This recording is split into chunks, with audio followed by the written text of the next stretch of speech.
आपल्या शेतकरी मित्रांना पावसाळ्यात होणारे आजार याबद्दल थोडीशी माहिती सांगा. ओके, आम्हाला हिरव्या चाऱ्याबद्दल थोडीशी माहिती द्या. हिरवा चारा तर पावसाळ्यात होणारे आजार त्याच्यामध्ये स्पेशली हिरवा चारा आता आपल्याला मोठा उपलब्ध आहे. हिरवा आणि लुसलुशीत गवत मोठ्या प्रमाणात खाल्ल्यामुळे जनावराला नायट्रेटची विषबाधा होत असते. तर शेतकरी बांधवांनो, हे नायट्रेटच्या विषबाधेसोबत हायपरॅक्टिव्ह असेल, ॲसिड बेस इम्बॅलन्स, ॲनोरेक्सिया असेल, tympany, colic pen, diarrhoea, dysentery असे आजार आपल्याला मोठ्या प्रमाणात जर हिरवं लुसलुशीत गवत खाल्लं तर ते आपल्याला आजार पाहायला मिळतात. तर शेतकरी बांधवांनो, ज्यावेळेस आपण हिरवा चारा तर देतो, तर त्यासोबत आपण रुटीन लागूपर्यंत कमीत कमी त्याला वाळल्या चाऱ्याचं पण कॉम्बिनेशन ते ठेवलं पाहिजे, जेणेकरून आपल्याला ह्या हिरव्या चाऱ्याचे दुष्परिणाम आपल्याला पाहायला मिळणार.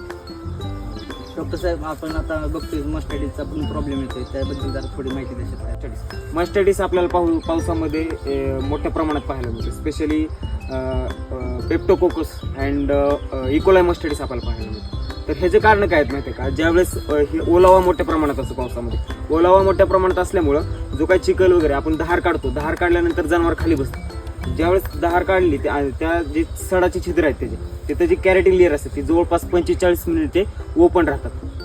मग तो जे काय 45 मिनिटांमध्ये काय होतं, ते चिखलातले जो काय बॅक्टेरिया आहे, जो काय अस्वच्छता आहे, त्यातलं जे बॅक्टेरिया आहे ते त्या सडाच्या छिद्रामार्फत तो आतमध्ये एंटर करणार आहे आणि इकोलाई मस्टडीस सारखे आपल्याला आजार पाहायला मिळणार गोट्यामध्ये. तर शेतकरी बांधवांना एकच सांगणार की बाबा, ज्यावेळेस आपण आपल्याकडे गोट्याचं तर व्यवस्थापन बऱ्यापैकी नाही किंवा कुणाकडे असेल नसेल त्याचा विषय वेगळा राहिला, पण जर आपल्याला एक संरक्षण म्हणून एक जर काम करायचं असेल तर त्यावेळेस आपण धार काढल्यानंतर लगेच त्याला खायला टाकायचं, जेणेकरून तिनं कमीत कमी 1 तास तरी ते खाण्याच्या ह्याच्यामध्ये व्यस्त उभा राहील आणि तो जो काय धोका होणार आहे तो टळणार आहे.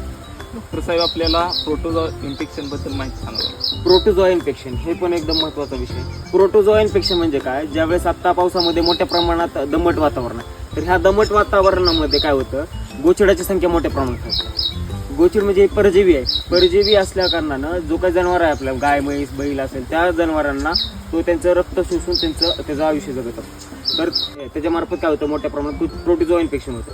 प्रोटोझोआ इन्फेक्शनमुळं थायरोलिसिस, अनोप्लाझमोसिस, बबेसिओसिस, थायरोपोनोसिस असे आजार आपल्याला पाहायला मिळतात. आणि ह्या आजारामुळे मोठी जनावरची हानी होती, मिल्क प्रोडक्शन डिफिशियन्सी होती, तसेच जनावर स्वस्थ राहतं आणि उपचाराअभावी काही वेळेस त्यांचा मृत्यूही होतो. तर शेतकरी बांधवांनो, पावसाळ्यामध्ये आपल्याला पावसाळ्यापूर्वी लसीकरण जेवढे काय असेल प्रोटोकॉलनुसार ते करून घ्यायचे, जंत निर्मूलन करून घ्यायचे, गोचिड निर्मूलन करून घ्यायचे, चारा व्यवस्थापन व्यवस्थित ठेवायचे आणि गोटा व्यवस्थापन महत्त्वाचं म्हणजे